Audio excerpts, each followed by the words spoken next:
Hello, welcome to the Kitchen Spy. My name is Kate and this is a recipe video, and today it's a recipe for beetroot and potato rosti. So recently, because I just got my to 1,000 subscribers, which is just fantastic, I can't believe it, and thank you all so very much. I get a community channel, or a community page, so I put a little poll up about whether you guys wanted to see a bolognese sauce or beetroot and potato rosti, and this one, so here it is.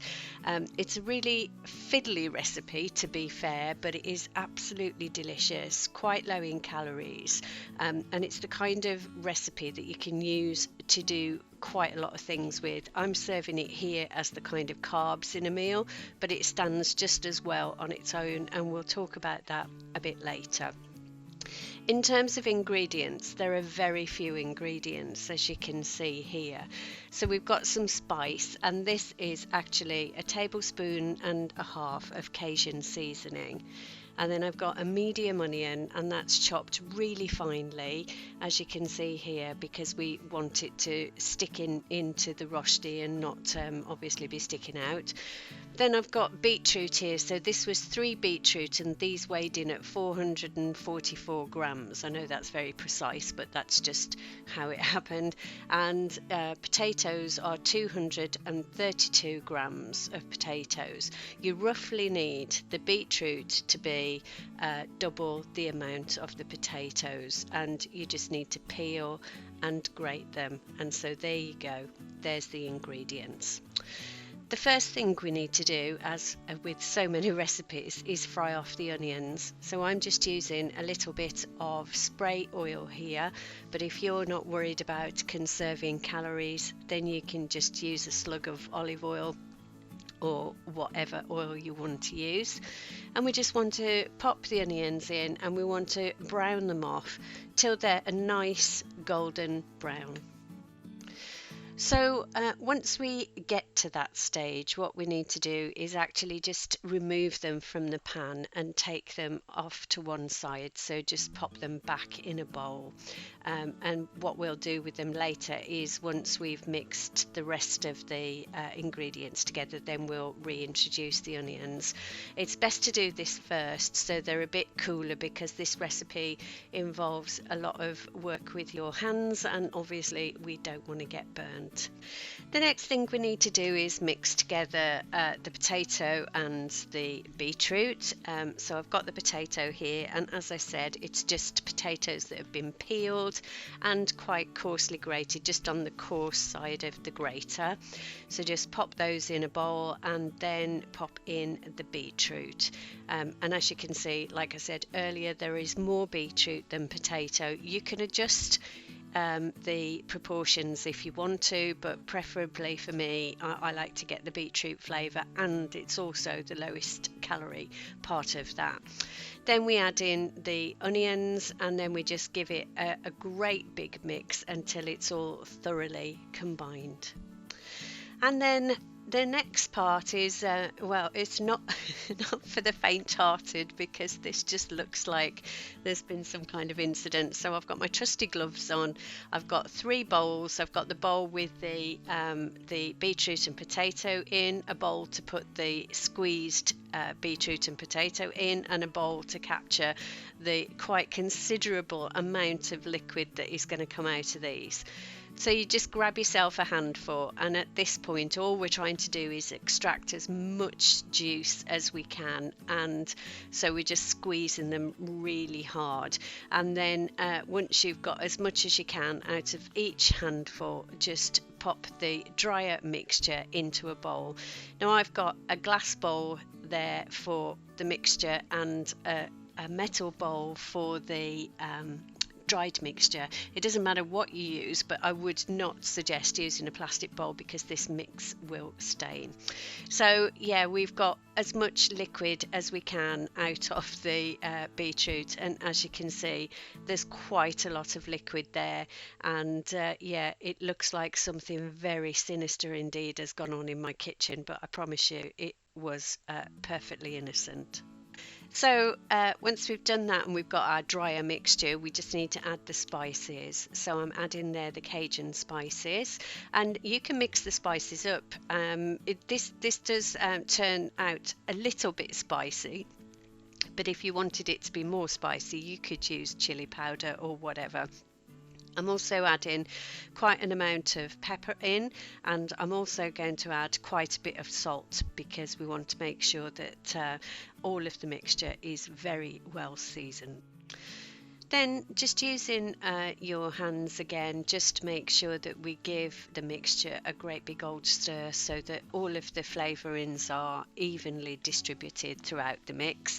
And then what we're going to do with this is we're going to form the rostis now. So I made 8 with this mixture, so we ate 2 each with our dinner on this evening, and then the other 4 have actually gone into the freezer, and these freeze really well. The whole mixture is actually quite delicate because there's not really much to hold it together. We've got rid of quite a lot of moisture necessarily, and I wouldn't really put an egg in, but you could. If you wanted to put an egg in, you could do that, but I think it's better unadulterated, and just like this, you just have to be a bit careful when you're handling it, that's all. So carry on and form the rostis until you've got 8 fairly evenly sized rostis.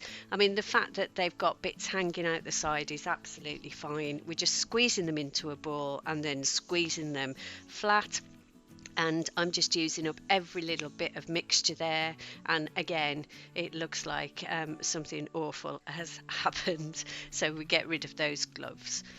So over at the pan, what I'm going to do is fry off the rostis on both sides for a few minutes, maybe 5 minutes each side, and then I'm going to transfer them to an oven tray, and you can see I have got a tray there which is covered in foil, and I've given that a spray with some oil as well. So I'm putting the rostis onto the frying pan, and I am just pressing down really hard to try and get some integrity into the structure of the rostis. So once I've got all 4 in the pan, I'm just going to leave them for about 5 minutes, and then I'll come back and turn them over. What we want to do is kind of create a crust that will again form part of the structure of the rosti. These aren't really robust. You're not going to be able to pick these up and eat them or anything like that, but they are really gorgeously tasty, so I think it's worth the faff. So you can see my hands there are still stained with beetroot despite having been in gloves and despite having been washed several times, and it just goes to show how staining that beetroot juice is. So when it's turning time, I'm just giving each rosti another spray of oil, and I'm just turning them over, and again I'm just pushing them down, and if anything breaks off, don't worry about it, just kind of pile it back on and then push it down. So again, I'm just going to leave that for another 5 minutes on each side. As for freezing them, I generally freeze them between 2 sheets of greaseproof paper, and I freeze them after they've been cooked, and then they just need reheating in an oven when you get them out of the freezer. So these, as I said, are really good as a side dish, but they're also really good on their own with a salad and with feta cheese. They're absolutely delicious with feta cheese. So yes, once we have got to the point where they have been done for about 5 minutes on each side, then we just want to transfer them to the baking sheet and then just pop them in the oven. And I put them in a fan oven which was at 160 degrees C, and I just left them in the oven for about 20 minutes. And then once they came out of the oven, I just dished these up with some chicken thighs and some salad. So this plate of food came to 435 calories altogether and 2 rostis, so that's one portion, 2 rostis together comes to 105 calories. So you can see it's really low calorie, and they are so tasty. I mean, I know they don't look very appetizing at all, but they are really tasty and so much more than the sum of their parts. So I hope you give this recipe a go, and if you do, please be sure to let me know that you have, and let me know what you think.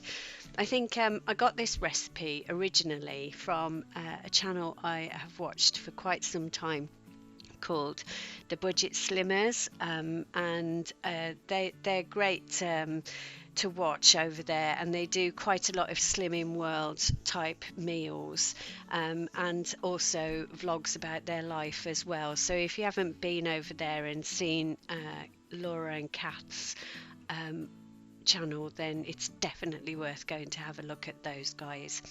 Anyway, so yes, please try the recipe. If you do, let me know. Thanks so very much for watching. If you're already subscribed, thank you. And if you aren't already subscribed and you think you might like to, perhaps click that subscribe button, and I'd love to see you here again. I will leave the ingredients down below in case anyone wants to have a go. All right, well, you take care of yourself, keep safe, and I look forward to seeing you on the next video, which will be on Wednesday, and it will be Meals of the Week. Take care. Thanks for watching. Bye bye.